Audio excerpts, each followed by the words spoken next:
Perkenalkan, nama saya Yuvania Rika Amanda dengan NIM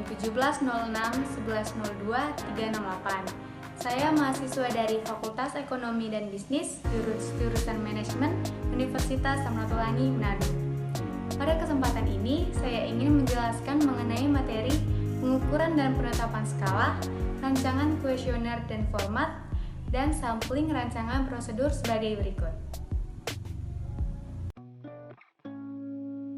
Pengukuran dan penetapan skala. Pengukuran.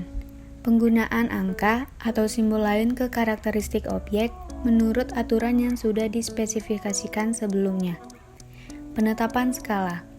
Penciptaan rangkaian kesatuan di mana objek yang diukur itu ditempatkan. Tujuan pengukuran dan penetapan. Untuk mengetahui ciri-ciri atau karakteristik suatu hal berdasarkan suatu ukuran tertentu sehingga kita dapat membedakan, menggolongkan, bahkan mengurutkan karakteristik tersebut. Skala pengukuran primer dibagi menjadi 4. Yang pertama, skala nominal. Skala di mana angka hanya berperan sebagai label atau merek untuk mengidentifikasikan dan mengelompokkan objek melalui hubungan korespondensi satu-satu yang ketat antara angka dengan objek yang dimaksud. Yang kedua, skala ordinal. Skala ranking yang di dalamnya diberikan ke objek untuk mengidentifikasikan derajat relatif karakteristik objek itu.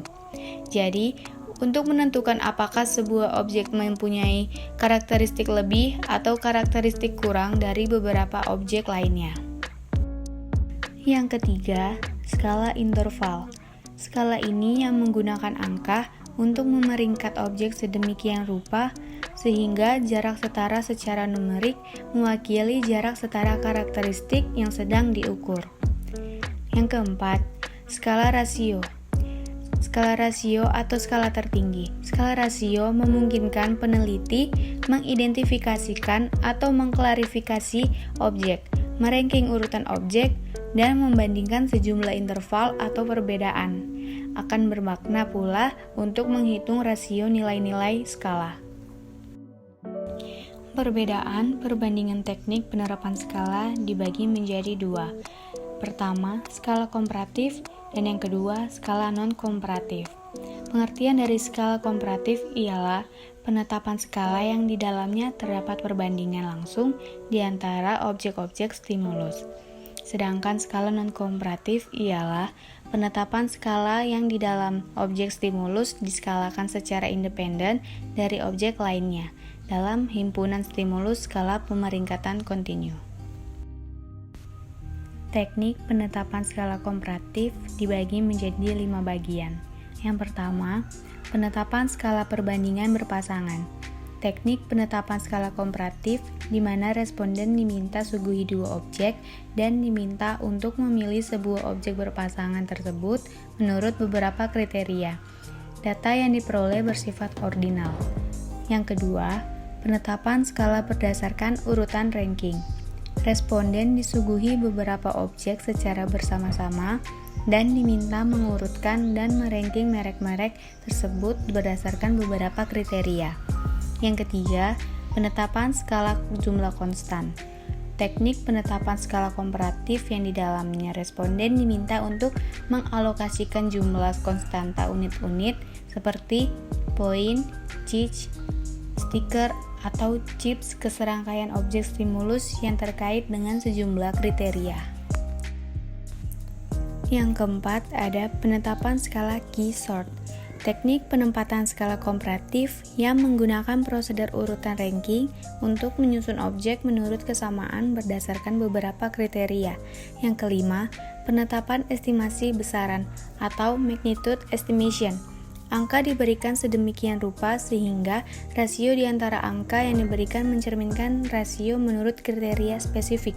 Misalkan, responden diminta menjawab setuju atau tidak setuju, dan untuk mengukur sikap mereka memberikan sebuah angka 0 sampai dengan 100 ke setiap pertanyaan untuk mengindikasikan intensitas persetujuan atau pertidaksetujuan. Penetapan skala non-komparatif dibagi menjadi 5. Yang pertama, skala pemeringkatan kontinu. Disebut juga sebagai skala pemeringkatan grafis.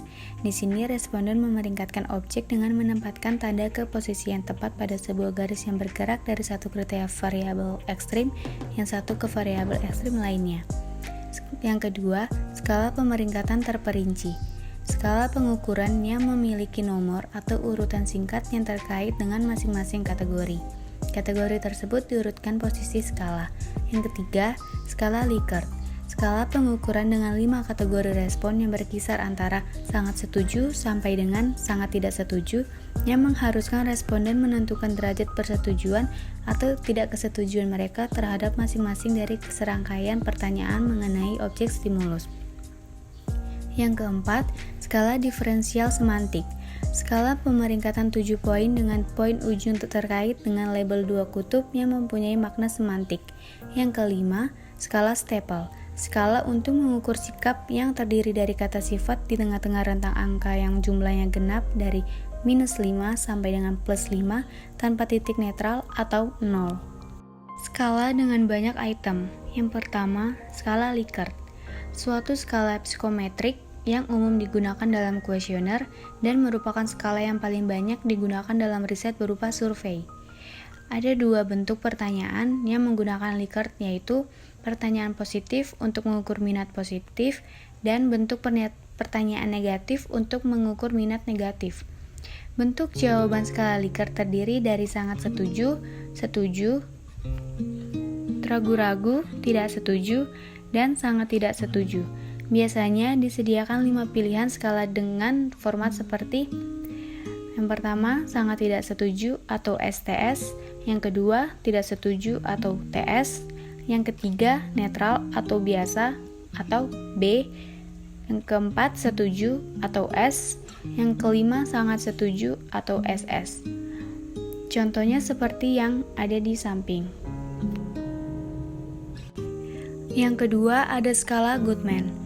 Skala yang menginginkan jawaban tegas seperti jawaban benar salah, ya tidak, pernah tidak pernah. Untuk jawaban positif seperti setuju, benar, pernah, dan semacamnya diberi skor 1. Sedangkan untuk jawaban negatif seperti tidak setuju, salah, tidak pernah, dan semacamnya diberi skor 0. Contohnya seperti yang di samping. Dan yang ketiga, ada skala rating.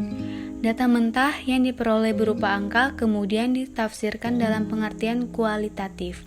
Contohnya seperti yang ada di samping. Yang keempat, ada skala semantik diferensial. Skala untuk mengukur sikap dan lainnya. Tetapi bentuknya bukan pilihan ganda atau checklist, tetapi tersusun dalam satu garis kontinu. Data yang diperoleh adalah data interval, dan biasanya skala ini digunakan untuk mengukur sikap atau karakteristik tertentu yang dipunyai oleh seseorang. Responden dapat memberi jawaban pada rentang jawaban yang positif sampai dengan yang negatif. Contohnya seperti gambar yang di samping. Masuk pada evaluasi skala. Suatu proses untuk menentukan relevansi, efisiensi, efektivitas, dan dampak kegiatan program atau proyek yang sesuai dengan tujuan yang akan dicapai serta sistematis dan objektif. Evaluasi ini juga diartikan berupa proses pengumpulan berbagai informasi atau data untuk menentukan sejauh mana, dalam hal apa, dan bagaimana tujuan dari sebuah program sudah tercapai, serta suatu proses yang sistematis untuk menentukan atau membuat keputusan sampai sejauh mana tujuan-tujuan pengajaran dicapai oleh adanya suatu rencana atau program. Dalam proses, terdapat banyak alat analisis yang dapat digunakan, diantaranya salah satunya teknik analisis yang dapat digunakan untuk mengevaluasi adalah teknik skala Likert. Menentukan skala. Pengukuran variabel adalah proses pemberian nilai atau atribut pada suatu objek. Terdapat 4 jenis skala pengukuran variabel, yaitu nominal, ordinal, interval, dan rasio. Skala yang paling rendah adalah nominal, dan yang paling tertinggi adalah skala rasio. Skala pengukuran yang lebih tinggi akan memiliki karakteristik skala pengukuran di bawahnya. Masuk pada kuesioner dan format observasi. Kuesioner atau angket adalah suatu cara pengumpulan data dengan memberikan atau menyebarkan daftar pertanyaan kepada responden dengan harapan mereka akan memberikan respon atas daftar pertanyaan tersebut, baik itu cara terbuka, tertutup, maupun semi terbuka. Serta kode kuesioner jadilah sebuah kuesioner yang dapat digunakan sebagai instrumen pengumpul data. Contoh dari kuesioner seperti gambar di bawah. Proses perancangan kuesioner. Suatu bentuk kuesioner dapat dibuat dengan menentukan variabel bebas maupun variabel terikatnya. Selanjutnya, menjabarkan menjadi bagian kecil. Bagian kecil ini jika masih dapat dipecah lagi dan pecahannya diperlukan dalam riset, maka lakukan proses pembagian sampai pada satu indikator tertentu yang tidak akan dipecah lagi. Merinci informasi yang dibutuhkan. Indikator inilah yang menjadi deskriptor, yaitu elemen yang akan ditulis dalam kuesioner untuk dicari datanya.